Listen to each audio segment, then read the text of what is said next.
May the words that I speak and the thoughts and wanderings of all of our hearts draw us closer to God, who is our rock and our Redeemer. So this week we are on the road to Emmaus.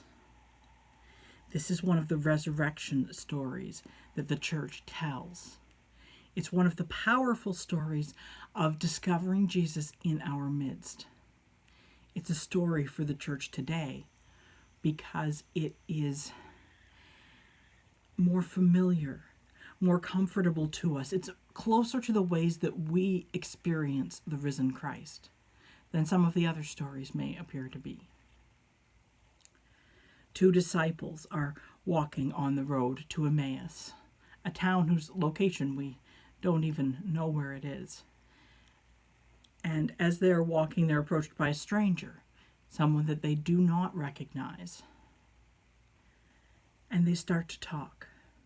The stranger asks some somewhat open-ended questions about what's been going on, and when the disciples are confounded that this stranger doesn't seem to know, but they're opened up and they tell the whole story, the heartbreaking story of what has just happened. That their beloved friend and master has died brutally at the hands of the Romans. That they are deeply grieved. Like us, they're going through a lot. And they pour their hearts out to the stranger on the road. And the stranger on the road helps them understand. He opens up the scriptures to them. This is one of the ways that we come to know the risen Christ, is through the scriptures, through reading our Bibles, through hearing the stories, remembering and imagining the stories, imagining ourselves in the stories, and what would we be like walking on that road. And if we were to tell about what's been going on, that our country has just had its biggest mass shooting ever in the middle of a global pandemic, that means that life is not the way it normally is, and everything feels strange and nothing makes sense. At least that's my interpretation of what's going on right now. I'm sure you've got your own.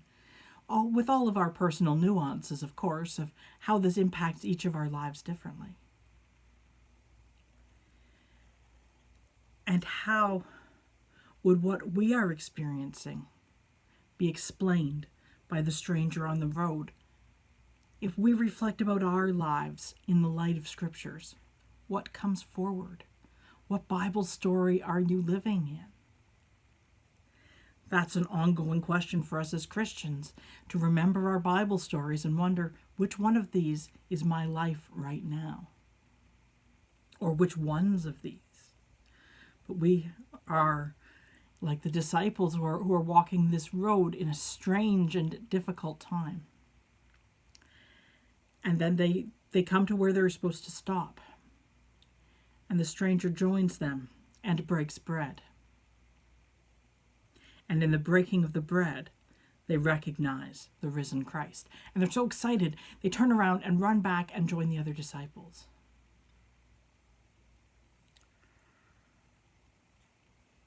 We are not able to break bread together right now. And that may be one of the hardest things. There's the formal breaking of the bread in the church where we have communion. And yes, there are ways that we could share communion together, and by all means respond to me if that's something you'd like to see us do over Zoom or Facebook Live. Those are certainly things that we can do if we want to. But we aren't able to break bread together.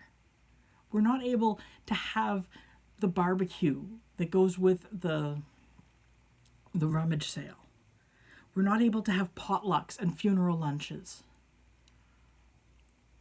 And that breaking bread together, sharing food together, is often so important. So this is a hard time. It's a sad time. Some of us are breaking bread completely alone every day. And so we pray for them in their loneliness. Some of us are breaking bread with somebody who we fear will break our body.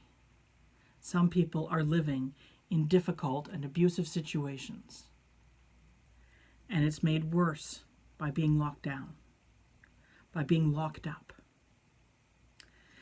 That stay safe at home message just doesn't work very well for someone whose home isn't safe. And so our prayers go out to them. Some of us break bread with our families in a place full of love and compassion and connection. Although we are all social distancing together apart, we're not all having the same experience of it. But we can pray for each other and hold each other up. We can realize that some of us are lonely, and some of us wish we could have a little bit of time alone. And all of that, it's okay. We're grieving. We're grieving as a nation, and we can't do the things we normally do to grieve.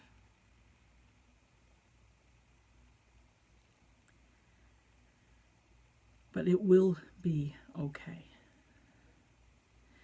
Some in our midst are beginning to get anxious to get back to life. And of course we are. But some of that hopefulness and anxiousness to get back to life, we're seeing that people are pushing the boundaries harder and faster.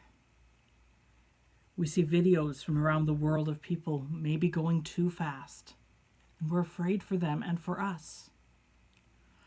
We want to get back to normal, but we don't want that to come at a risk of greater illness. So what do we do? How do we live? I don't know. I honestly don't. But I do know that we continue to be the church, which means that whether or not we can break bread together in person and in body, we continue to connect with each other. We continue to read our stories, understand our stories, move into our stories, and live them. Because it is all we can do. Because it is who we are. We imagine ourselves in biblical stories. And we know that the risen one does appear in our midst. And we give thanks to God, who is always with us. Thanks be to God. Amen.